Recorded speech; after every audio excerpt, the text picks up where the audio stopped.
Donc à propos de la résolution des imprimantes. Donc vos imprimantes jet d'encre, il est inscrit dessus qu'elles font 4800 dpi, donc points par pouce. Et il y a un truc qui pourrait vous paraître bizarre, c'est que quand vous scannez, en effet, on vous dit qu'il faut scanner à 300 pixels par pouce, 600 pixels par pouce, éventuellement si on veut suréchantillonner, parce qu'on a toujours intérêt à scanner avec plus de pixels que nécessaire et puis réduire, la qualité sera meilleure. C'est ce qu'on appelle le suréchantillonnage. Et on vous dit que si vous voulez imprimer en offset, c'est généralement 300 pixels par pouce qu'il faut dans les images, 450 pour les impressions de meilleure qualité. Ok, donc comment ça se fait que les imprimantes jet d'encre vont jusqu'à 4800, 9600 points par pouce? C'est parce qu'on ne parle pas de la même chose en fait. Les imprimantes jet d'encre, elles impriment en envoyant des petits points d'encre sur le papier de manière aléatoire, ce qu'on appelle une trame stochastique, donc aléatoire. Ce n'est pas une trame régulière. Des petits points d'encre cyan, magenta, jaune, noir, parfois du magenta clair, du cyan clair. Et donc, quand on vous dit que l'imprimante fait 9600 points par pouce, ça veut dire que sur une distance d'1 pouce, elle peut jeter sur le papier 9600 points maximum de ces différentes couleurs. Mais pour recréer un pixel de l'image sur le papier, il faut assez bien de ces points. Il en faut peut-être 80 ou 50, vous voyez. Donc c'est pour ça que ça ne sert à rien de scanner à 4800 pixels par pouce si vous imprimez avec une imprimante qui est à 4800 points par pouce. En entrée, il ne faut pas beaucoup. Il faut 300 pixels par pouce, c'est tout à fait suffisant.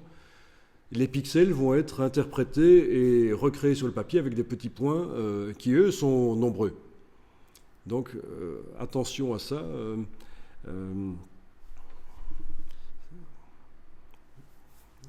Donc, voilà.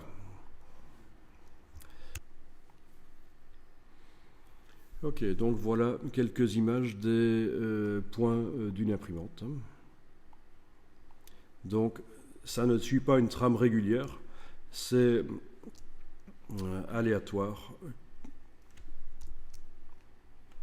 Ok.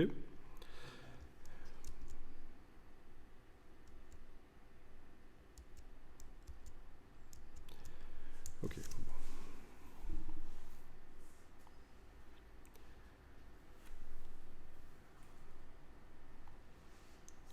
Alors, les scanners sont capables de scanner à plus que 300 pixels par pouce, évidemment. Donc les scanners actuels vont jusqu'à 5400. Les scanners moyen de gamme.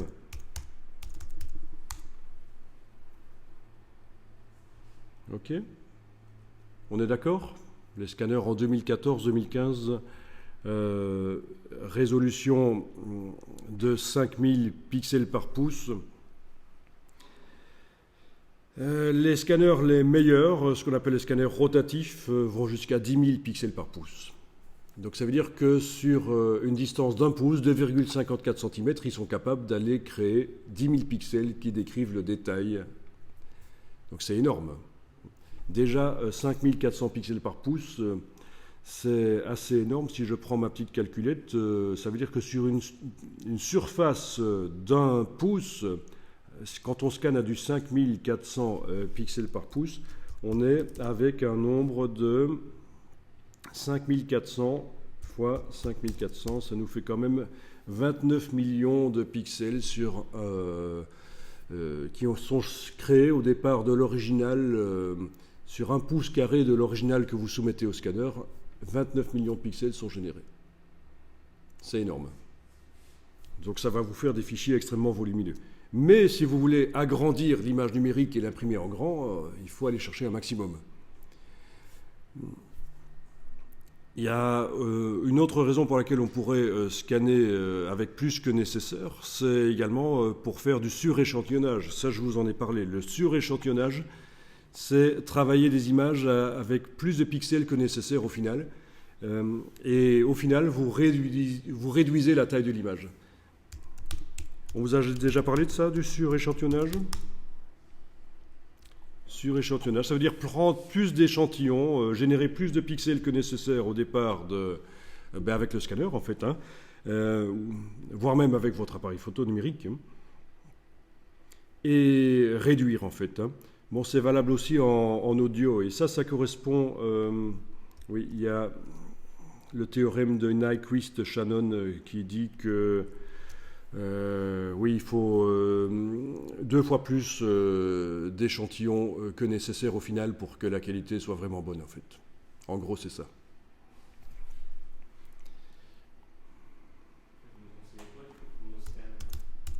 Alors, mais c'est pas si évident que ça. Si vous scannez un original et que vous voulez le reproduire à la même dimension, le reproduire en quoi? En jet d'encre ou en offset? Si c'est en offset, scanner à 600 dpi, puisque l'offset, c'est 300 dpi qui sont nécessaires. Donc ça va vous faire 4 fois plus de pixels. Puisque quand on parle de 300 dpi, hein, pixels par pouce, on parle en linéaire. Mais en surface, ça fait 2 fois plus. Enfin, ça fait... voilà, il faut multiplier. Donc si vous passez de 300 pixels par pouce à 600, vous avez 4 fois plus de pixels. Si vous passez de 300 à 1200, vous en avez 16 fois plus. D'accord?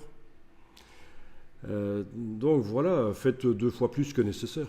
Si votre ordinateur arrive à suivre au niveau traitement d'image, maintenant si ça vous handicape pour le traitement, si ça bride votre créativité de travailler sur des images trop grosses, ça évidemment c'est une autre histoire. Hein. Il vaut mieux ne pas brider la créativité.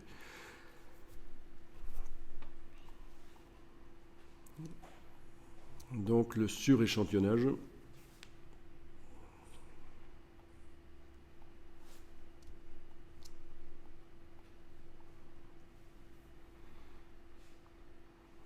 Ok.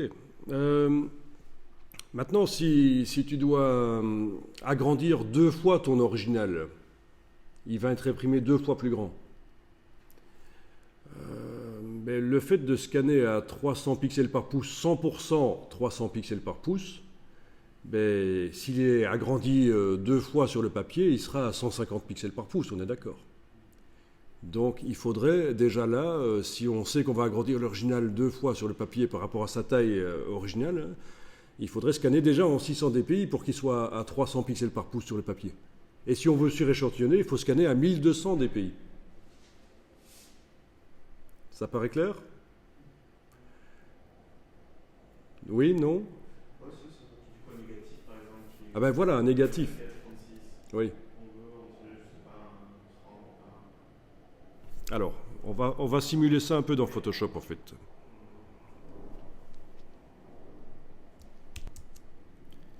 Vu que j'ai pas de scanner connecté ici, je vais faire ça dans Photoshop avec le moteur de... Ici, création de nouveau document éventuellement. Voilà.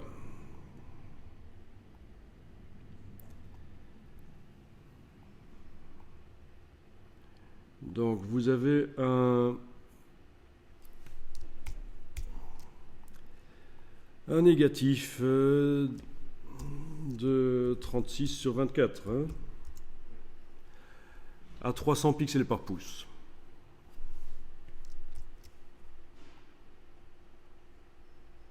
Le voilà.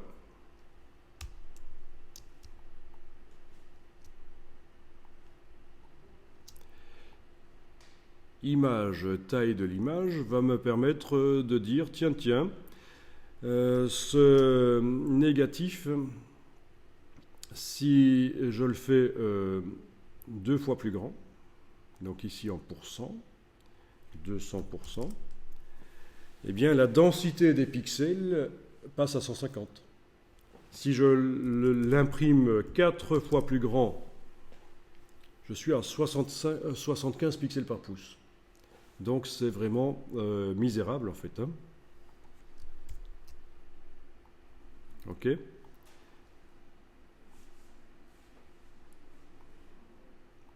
Donc le négatif imprimé à du 14 cm sur 9,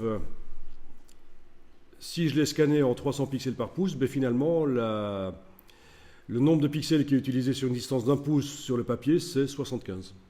Donc j'ai intérêt à l'avoir scanné avec plus de... Si je le scanne à l'échelle 100%, 24 mm sur 36, j'ai intérêt à avoir été chercher plus de détails.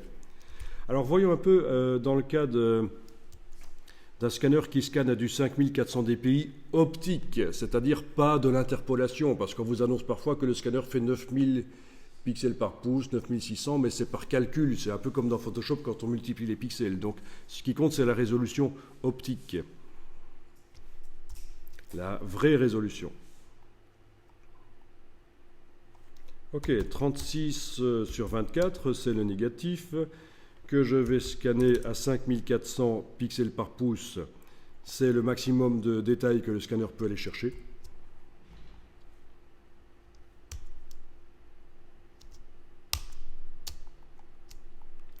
Ok. Image, taille de l'image pour simuler un peu ça. Dans la boîte ici de image taille de l'image, j'ai décoché ceci, parce que le nombre de pixels, je ne veux pas le changer ici. C'est juste le nombre de pixels doit rester le même. Voilà le nombre de pixels qu'un scan à 5400 pixels par pouce a généré en largeur hauteur sur un négatif de 24-36. Bon, ce négatif, je veux l'imprimer, on me dit quelle taille. Je vais l'imprimer sur un format 60 cm de largeur. Je suis à 324 pixels par pouce. C'est encore supérieur à ce qui est nécessaire pour imprimer un offset. Je veux l'imprimer en 80 pixels par 80 cm, je veux dire 80 cm. Je suis à 243. C'est encore acceptable pour un imprimeur. Une résolution de 243 pixels par pouce pour une photo, ça va. Bon, évidemment, si je veux l'imprimer en plus grand, en offset, là, ça devient limite. Il faudrait vraiment que j'aille, au départ de 24-36, opter pour un format de négatif plus grand. Un plus grand format, ou alors aller scanner sur un scanner rotatif qui est capable d'aller chercher 10 000 pixels par pouce, mais c'est pas vraiment ça qui va résoudre le problème. On sera toujours limité par la qualité du négatif, en fait. Le détail qu'il y a dans le négatif 24-36.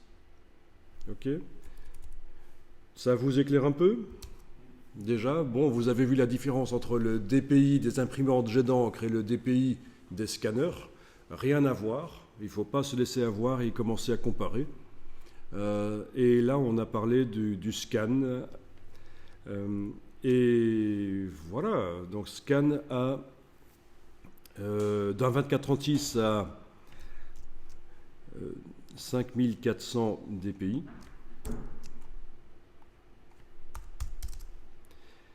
Un 24-36 à 5400 dpi, c'est 7600 pixels sur 5100. Et taille du fichier 111 mégas. Ok.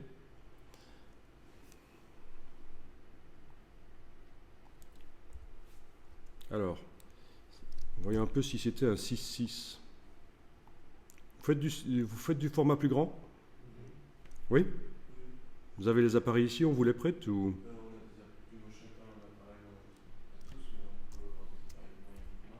Ok. Ah, vous allez faire de la chambre, super.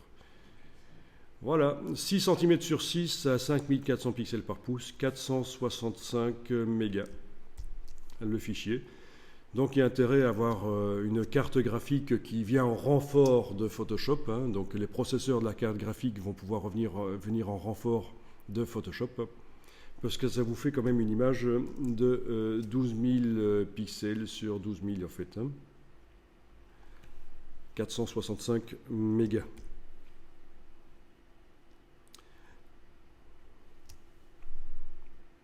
D'accord. Quand vous scannez, on vous a déjà parlé de scanner en 16 bits au lieu de 8.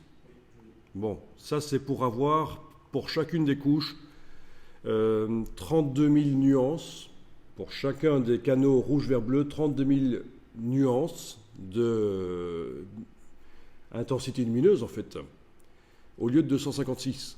Et au niveau des rendus des dégradés, ça change tout en fait. Surtout si vous retouchez vos photos, parce que voilà, le fait de retoucher la photo scannée va faire ressortir les défauts s'il y en a. Et scanner à du 8 bits par pixel, ça fait donc pour chacune des couches seulement 256 niveaux de luminosité et c'est faible.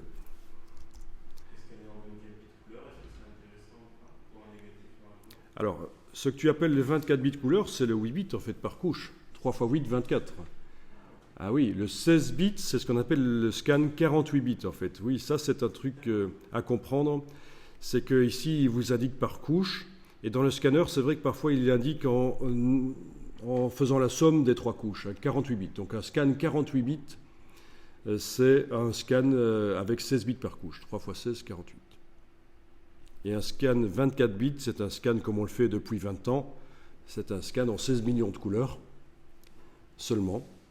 16 millions de nuances. Quand on combine 256 x 256 x 256, ça fait 16 millions de possibilités au niveau des nuances. Et c'est un peu faiblard à notre époque quand on veut retoucher les photos. Ok. Et donc je voulais vous montrer que si on scanne en 16 bits par couche, notre image est le double de taille en fait. On est avec un fichier de 930 mégas, du coup, pour un format 6.6, à 5400 pixels par pouce. D'accord. Vous avez parfois des images qui sont à plus que 16 bits par couche, ces images 32 bits, mais ce sont typiquement des images générées par des logiciels 3D. Ou alors, des images photos que vous avez obtenues, des photos que vous avez obtenues en combinant plusieurs photos. Vous connaissez la fusion HDR, le HDR. Ben oui, le HDR, vous pouvez, avec Photoshop ou d'autres logiciels, combiner plusieurs photos qui ont été prises à différentes intensités lumineuses, en gros, hein, et créer des images 32 bits. Donc là, ça va encore doubler une fois. On est à 1 giga 82 pour un format 6.6 à 5400 pixels par pouce. Mais ce n'est pas au moment où on scanne ça. Hein. On ne fait pas du HDR avec des images scannées, on va le faire avec des images numériques en fait. Et donc on va réfléchir en termes de pixels. Donc vous avez un capteur 12 mégapixels par exemple, ça vous fait 4000 en largeur, 3000 en hauteur. Pixels, on a dit. Voilà, je me mets en pixels au lieu de centimètres, ce sera mieux. Parce que là, j'avais dépassé les limites possibles de Photoshop qui est fixé à 300 000 pixels de largeur des images. Vous ne saviez pas ça?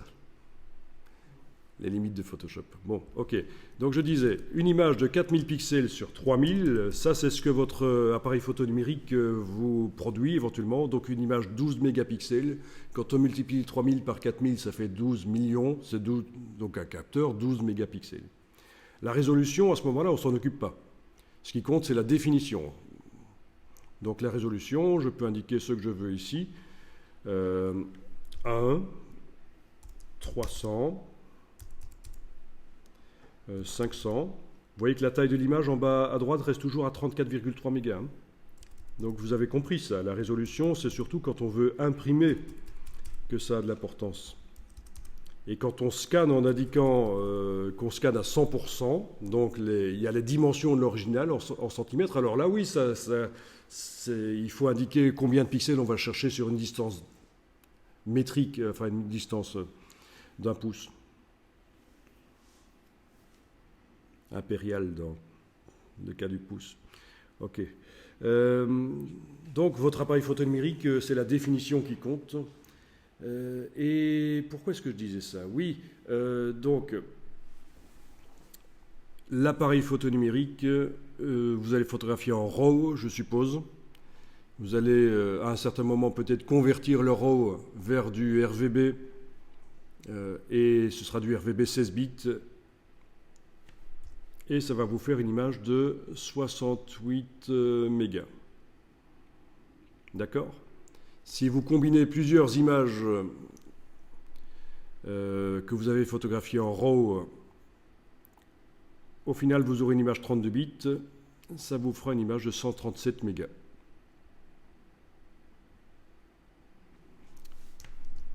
Vous avez déjà vu, vous avez déjà fait ça, la fusion HDR du HDR? Ouais, il fallait faire un truc avec le bracketing au niveau de l'appareil. Oui, au niveau de l'appareil. C'est Hmm.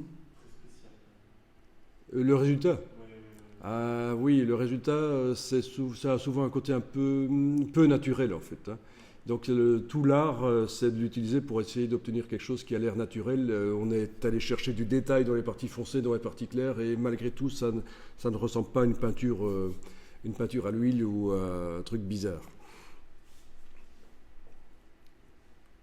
Et donc, pour faire du HDR, vous mettez l'appareil sur un pied pour bien faire, et vous faites plusieurs photos, 3, 5, 7,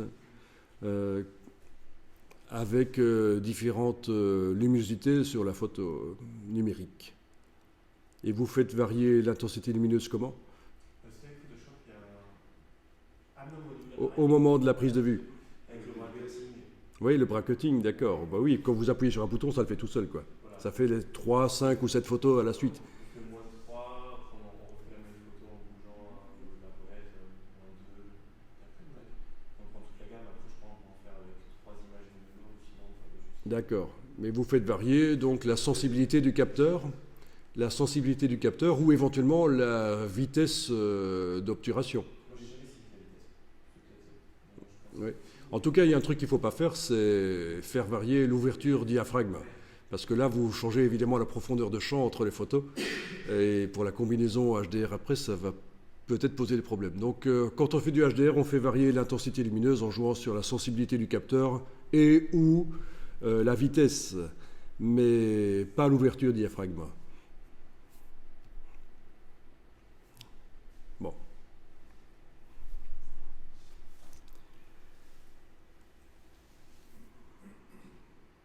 Pas de questions?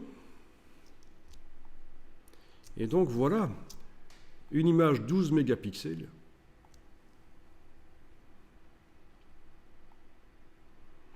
Une image 12 mégapixels, je vais la mettre à 300 pixels par pouce. À quelle dimension pourra-t-elle être imprimée à 300 pixels par pouce? 33 sur 25 cm. À 300 pixels par pouce. Ça, c'est pour l'impression offset en général, hein. C'est vraiment la valeur médiane. Maintenant, si vous imprimez en jet d'encre, 150 pixels par pouce, c'est suffisant. Donc, en jet d'encre, on pourra monter sur une impression jusqu'à 67 sur 50 cm avec votre image 12 mégapixels, en gardant une qualité valable.